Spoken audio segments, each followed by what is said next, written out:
한국인들의 사망 원인 4위는 무엇인지 아시나요? 바로 뇌졸중입니다. 침묵의 살인자로 불리는 뇌졸중은 5분마다 1명씩 발생하며 20분에 1명꼴로 사망한다고 합니다.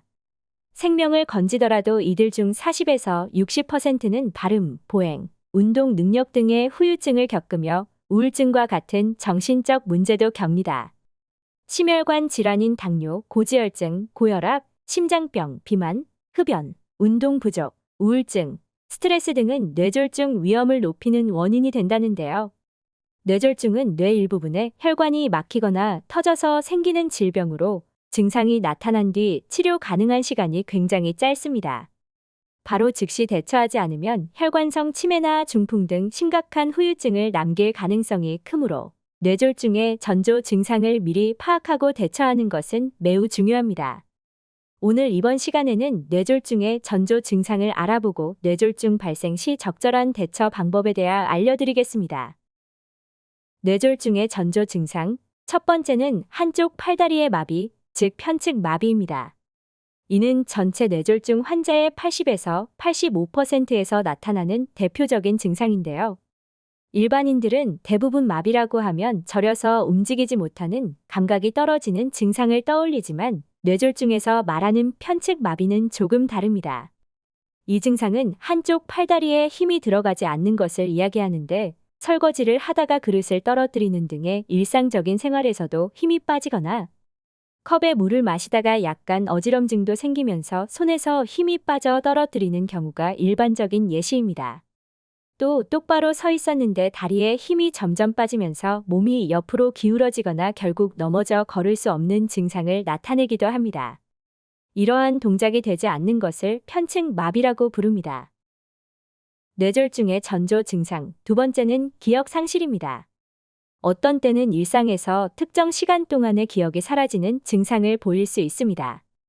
이는 음주 후에 발생하는 것이 아니라 질환의 증상 중 하나로서 매우 심각합니다. 본인이 이 장소에 어떻게 왔는지 전혀 기억을 하지 못하거나 시간과 장소를 혼동하거나 같은 질문을 반복해서 하거나 횡설수설 또는 계단을 오르락 내리락 하는 등의 반복적인 행동을 보이게 됩니다. 이러한 증상이 나타나면 대부분 치매를 의심하게 되지만 뇌졸중으로 인한 증상일 수 있으므로 절대 대수롭게 여기면 안 됩니다. 바로 즉시 병원을 찾아가 정확한 검진을 받아야 합니다. 뇌졸중의 전조 증상, 세 번째는 발음과 언어 장애입니다. 이 증상은 뇌졸중을 앓고 있는 환자들 중 약 4분의 1에서 관찰됩니다. 언어 장애는 두 가지 유형으로 나뉘는데 그것은 바로 실어증과 구음 장애입니다. 실어증은 머릿속에서 내가 무슨 말을 하고 싶은지 말 자체가 만들어지지 않는 뇌 속에서 단어를 생성하는 것이 막혀 말을 하지 못하는 것입니다. 다시 말해서 실어증은 말하고자 하는 언어 자체가 떠오르지 않는 증상입니다. 구음 장애는 발음 장애라고도 하며 이는 뇌졸중 환자의 목, 성대, 혀, 입술 등 발음을 만드는 기관에서 마비가 생겨 발음이 불분명하게 나오는 증상입니다. 즉, 말하고자 하는 언어는 알지만 발음이 흐려 다른 사람들이 알아들을 수 없는 현상을 구음 장애라고 합니다. 뇌졸중의 전조 증상, 네 번째는 시력, 시야 장애입니다. 눈을 통해 들어오는 정보가 뇌 후두엽에서 처리되는데 정보의 경로에 이상이 생기면 시야 장애가 발생합니다. 한쪽 눈 또는 양쪽 눈이 흐리게 보이거나 겹쳐 보이는 복시 증상, 시야의 한 귀퉁이가 어둡게 보이는 등의 대표적인 증상이 있습니다. 또한 시력, 시야 장애는 증상이 생겨나면서 사라지는 경우가 흔한데 이는 노안이나 눈의 피로로 인해 가끔 발생하는 경우도 있습니다. 하지만 이러한 증상이 나타난다면 병원을 방문하여 정확한 검사를 받는 것이 중요합니다. 뇌졸중의 전조 증상, 다섯 번째는 어지럼증입니다. 만약 어느 순간부터 갑자기 극심한 어지럼증이 나타나거나 어지러움과 함께 소리가 갑자기 들리지 않거나 주변 환경이 빙글빙글 도는 것처럼 느껴지는 어지럼증 및 구토 증상 동반, 혹은 어지러움으로 인해 혼자 서 있거나 걷기 어려운 경우 등이 자주 발생한다면 반드시 전문의를 찾아가 정확한 검사를 받는 것이 좋겠습니다. 이 밖에도 마비가 없는데 손이나 발이 마음대로 조절되지 않아 걸을 때 자꾸 한쪽으로 쏠려 넘어지게 되는 운동 실조, 음식물을 잘 삼키지 못하고 사레가 잘 들거나 침을 삼키지 못해 침을 흘리는 연화장애 등 평소에 나타나지 않았던 이상 증세가 발견된다면 그 즉시 병원을 찾아가 정확한 검진을 받는 것이 중요합니다. 그러면 뇌졸중 증상이 나타났을 때 어떻게 행동해야 후유증을 최소화하고 위험에서 벗어날 수 있을까요? 뇌졸중 증상이 나타났을 때는 반드시 119로 전화를 하고 빨리 병원으로 가는 것이 중요합니다. 자식들이나 가족들에게 몸이 이상하다고 말하기 전에 먼저 119에 전화를 걸어야 합니다. 팔이나 다리가 마비되어도 팔다리를 주무르지 말고 먼저 119에 전화를 해서 치료를 받을 수 있는 병원으로 가야 합니다.